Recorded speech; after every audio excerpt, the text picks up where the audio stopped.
Hey guys, welcome back to the AJ Analysis channel, where today we are back covering Manchester United in the Premier League, and again it's a clean sheet. Third game in a row now in the league where United have managed to keep the other team out and score goals to win the match, and final score 2-0, more than deserved that. I think if it had been 3-0, 4-0, Forest couldn't have really complained. United were by far the better team for pretty much the whole game. This came as a consequence of some real good tactics from Erik ten Hag, which we will obviously look at in the video, but also some really good individual performances. These numbers, who were they? But these numbers, very, very good. Let me know in the comments who you think these numbers are going to be for in this game. Everyone, all round, just a really good performance. Now, it started off a little bit shaky, perhaps the first 10, 15 sort of minutes, but after that, United looked good. And it came from the fact that they were able to play out from the back quite easily. And those that watch the channel a lot will know that isn't something which I say too regularly. United aren't great at playing out through the first phase, under pressure, but they've done it really well in this game. Forest's setup wasn't great, but also United dealt with it well. So what Forest are going to do with the press is Lodi on this side on the left is going to push up on Wan-Bissaka. We've kind of got a 1-2 here with Gibbs-White behind the two strikers. And the thinking behind this is that Gibbs-White is on Casemiro, you've got Johnson here, and the other striker here. Now, potentially Forest's plan is also to push Williams all the way up onto Dalot. That might have been their plan, but quite simply they couldn't do that. And the reason is this, because Manchester United changed their shape. What we saw was Lindelof moving to the left slightly, which kind of drags Johnson. We saw Casemiro this side of Gibbs-White, and then Dalot moving basically into midfield in this first phase. And what this is going to do for United is going to give them a 5 versus 3 situation. De Gea, Lindelof, Maguire, Casemiro and Dalot up against just these 3 Forest players in this little triangle here.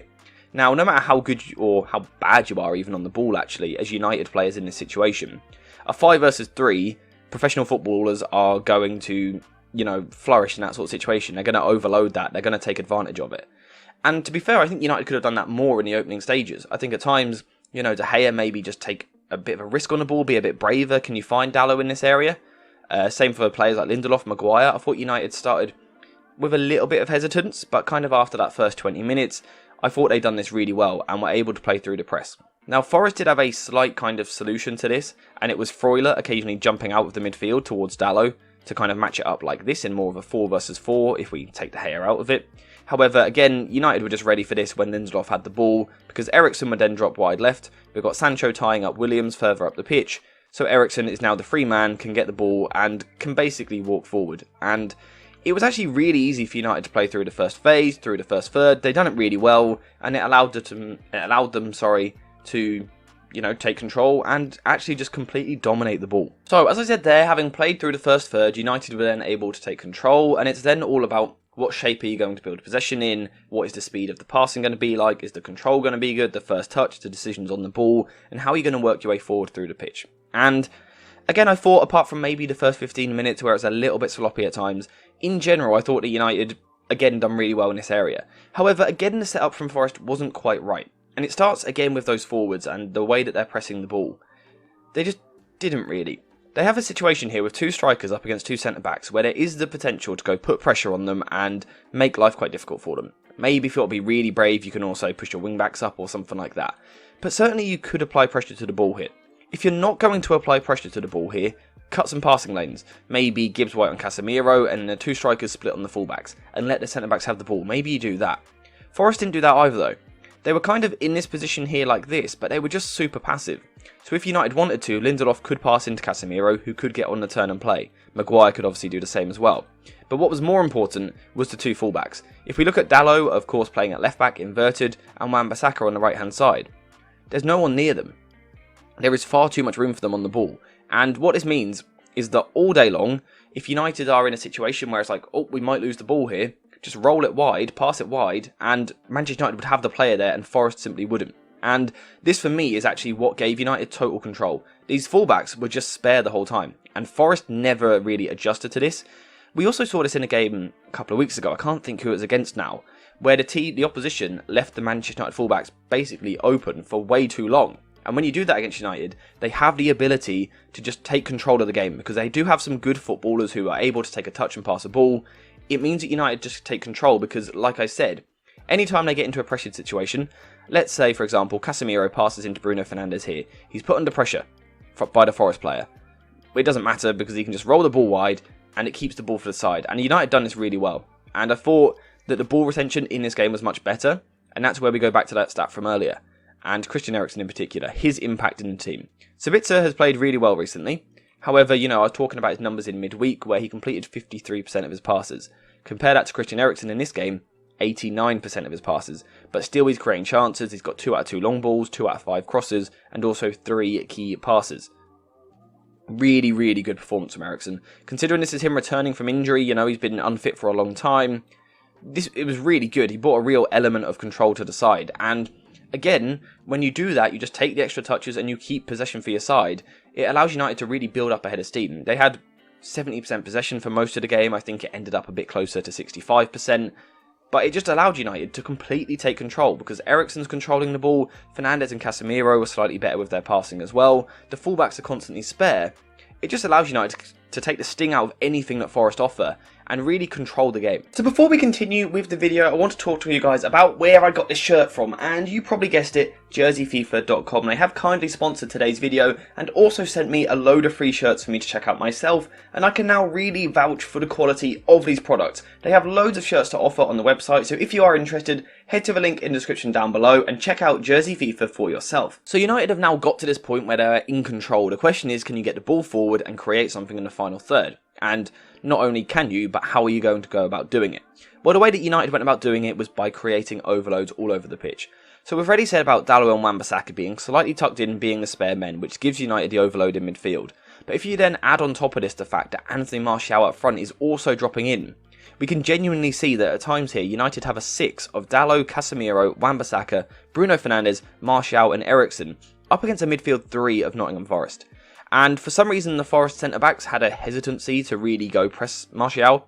I think at times they could have been a bit more aggressive and followed him into these areas.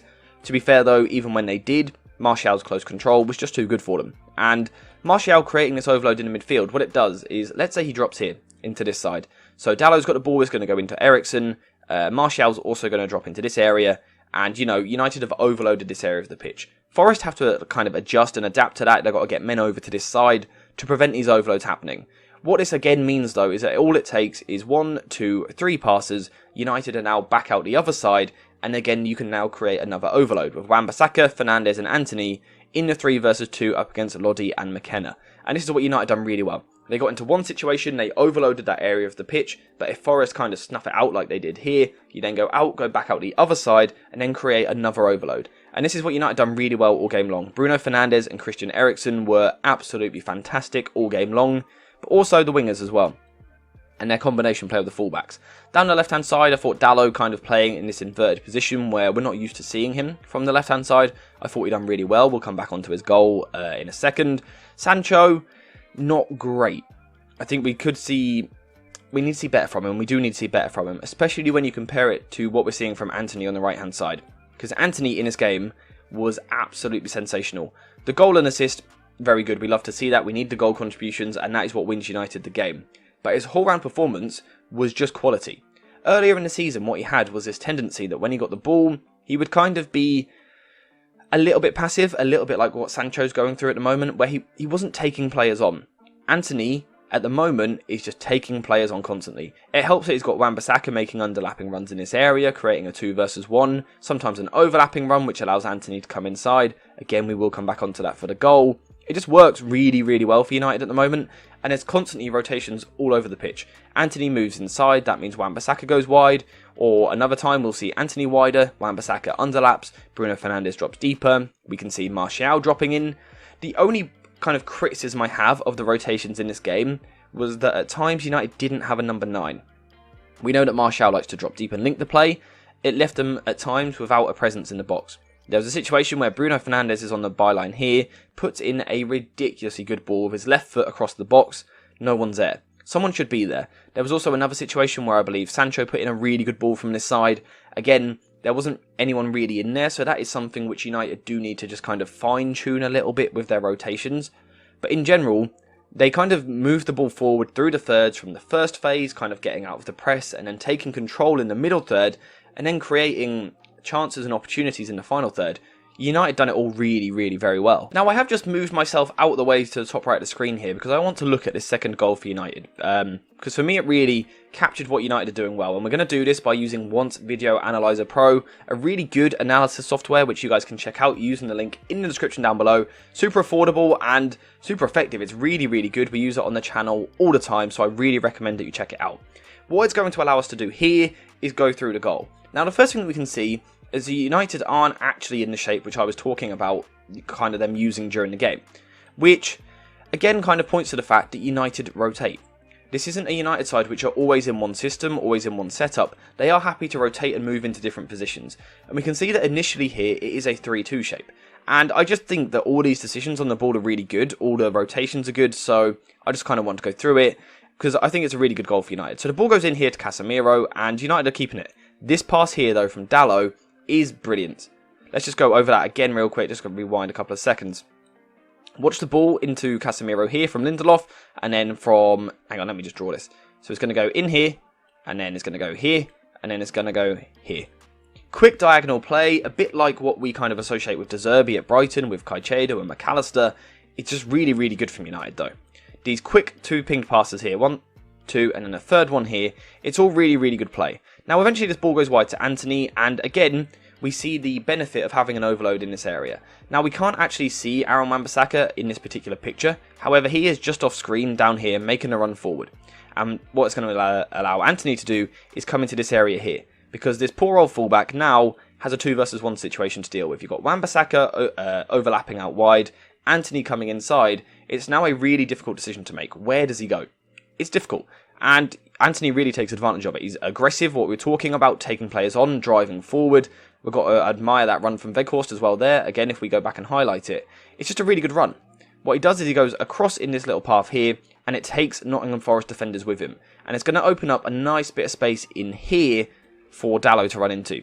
And in a second, Dalot will appear. Here he comes. Really good ball from Antony, and a really good finish from Dalot. But again, it is Ten Hag ball. It starts with his shape at the back. All round, it's just really good. It's a really good goal, so I wanted to talk about it kind of before the video finished. But apart from that, that's all I've got to say for this. I thought United were absolutely brilliant on the ball.